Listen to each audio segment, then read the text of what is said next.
Welcome to iDream. నేను మీ హర్ష కోమల్. ఈ మధ్య చాలామందిని వేధిస్తున్న సమస్య డార్క్ సర్కిల్స్.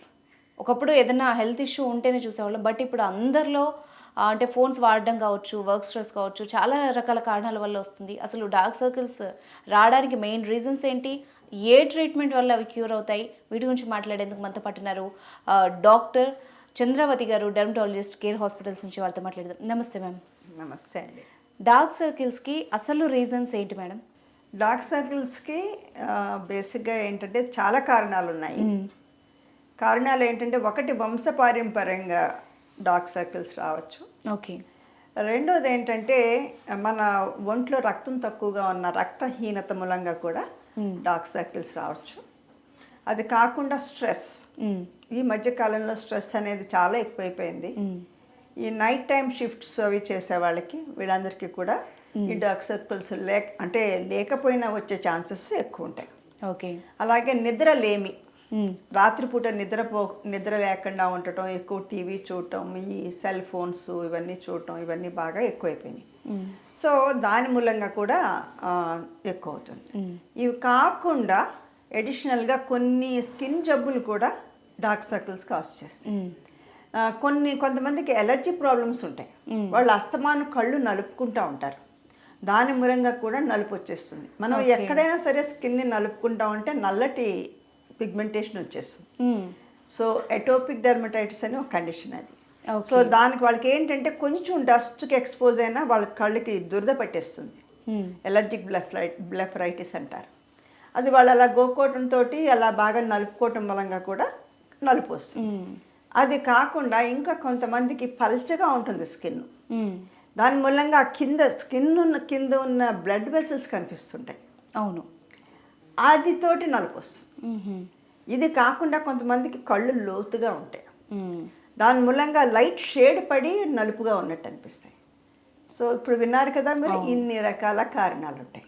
సో అన్ని రకాల కారణాలు ఒక క్వాలిఫైడ్ డెర్మటాలజిస్ట్ మీరు వెళ్ళినప్పుడే ఆ కళ్ళ చుట్టూ ఉన్న నల్ల వలయాలు దేని మూలంగా వచ్చాయని తెలుసుకుని అప్పుడు ట్రీట్మెంట్ తీస్తే కరెక్ట్గా దానికి సెట్ అవుతుంది. మ్యామ్, ఇప్పుడు డార్క్ సర్కిల్స్ అనగానే చాలామంది యూట్యూబ్ రెమెడీసో లేకపోతే ఏదైనా క్రీమో వాడుతూ ఉంటారు.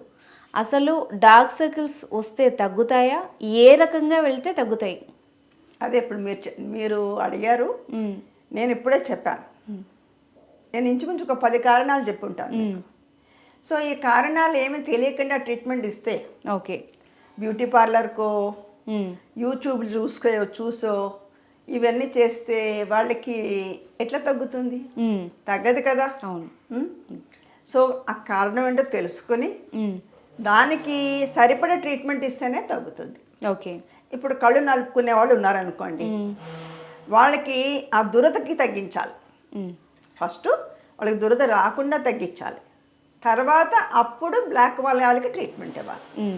లేదనుకోండి, ఓన్లీ బ్లాక్ దానికి మనం ట్రీట్మెంట్ ఇచ్చామనుకోండి మళ్ళీ వచ్చేస్తుంది. అవునా? అవును.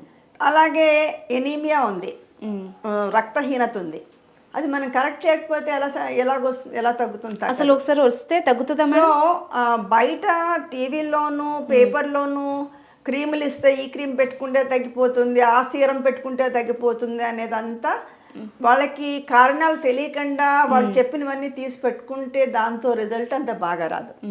బట్ రిజల్ట్ బాగా రావాలి అంటే మటుకు డెఫినెట్గా దాని కారణం తెలుసుకుని దాన్ని రెక్టిఫై చేస్తే అప్పుడు వచ్చే రిజల్ట్ చాలా రోజులు మీకు నిలబడుతుంది.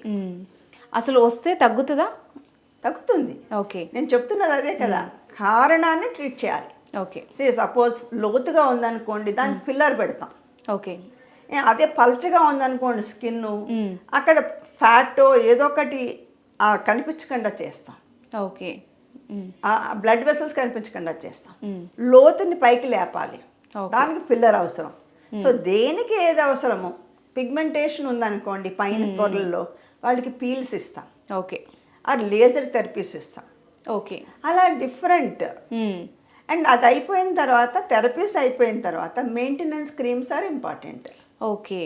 ఇన్ని ఉంటాయి, ఎందుకంటే మళ్ళీ వచ్చే ఛాన్స్ కూడా ఉంటుంది కాబట్టి అనే రెగ్యులర్ మెయింటెనెన్స్ ఆ స్కిన్కి హార్మ్లెస్గా, స్కిన్కి ఎలర్జీ రాకుండా మన creams maintenance is very important. Okay ma'am. అయితే మీరు అన్నట్టుగా ఫస్ట్ ఒకసారి డెర్మటాలజిస్ట్ని కన్సల్ట్ అయ్యి ప్రాబ్లం ఏంటో, కాజ్ ఏంటో తెలుసుకున్న తర్వాత ట్రీట్మెంట్ స్టార్ట్ చేయడం అవుతాము. అవునండి. అండ్ ఈ ఫైన్ లైన్స్ రాకుండా ఫేసుల్లో 30s స్టార్ట్ అవుతున్న వాళ్ళు సొంతంగా క్రీమ్స్ అవి వాడుతుంటారు. అవి నిజంగా సేఫా?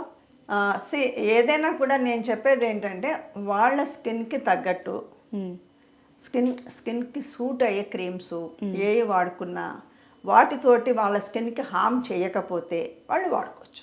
ఓకే. ఓకే. ఎస్, మీరు అన్నట్టుగా స్కిన్ ఏజింగ్ తగ్గించుకోవడానికి ముందు నుంచి కేర్ తీసుకుంటే ఏజ్ ఆఫ్ 20s నుంచే కేర్ తీసుకోవాలి. ఓకే. కొంతమందికి అయితే స్టార్టింగ్ ఫ్రమ్ బర్త్ నుంచే తీసుకోవాలి. ఎందుకంటే కొన్ని స్కిన్ డిసీజెస్ ఉంటాయి, అవి వాళ్ళకి ముందు నుంచే తీసుకోవాలి కేర్. లేకపోతే 10 ఏళ్ళకే వాడు ముసలరికం వచ్చినట్టు ఉంటుంది. వాళ్ళకి ఆల్రెడీ స్కిన్ డిసీజెస్ ఉంటాయి కాబట్టి. ఓకే. సో అందుకని స్కిన్ కేర్ అనేది పార్ట్ ఆఫ్ ద ట్రీట్మెంట్ మాకెప్పుడు. ఓకే. స్కిన్ అంటే ఇప్పుడు స్కిన్లో మేము ఎప్పుడు ట్రీట్మెంట్ ఒక పక్క నుంచి చేస్తూ స్కిన్ కేర్ కూడా తీయాలి. ఇబ్బంది అది కంప్లీట్ ట్రీట్మెంట్ కాదనమాట. ఓకే. అది. Thank you very much ma'am.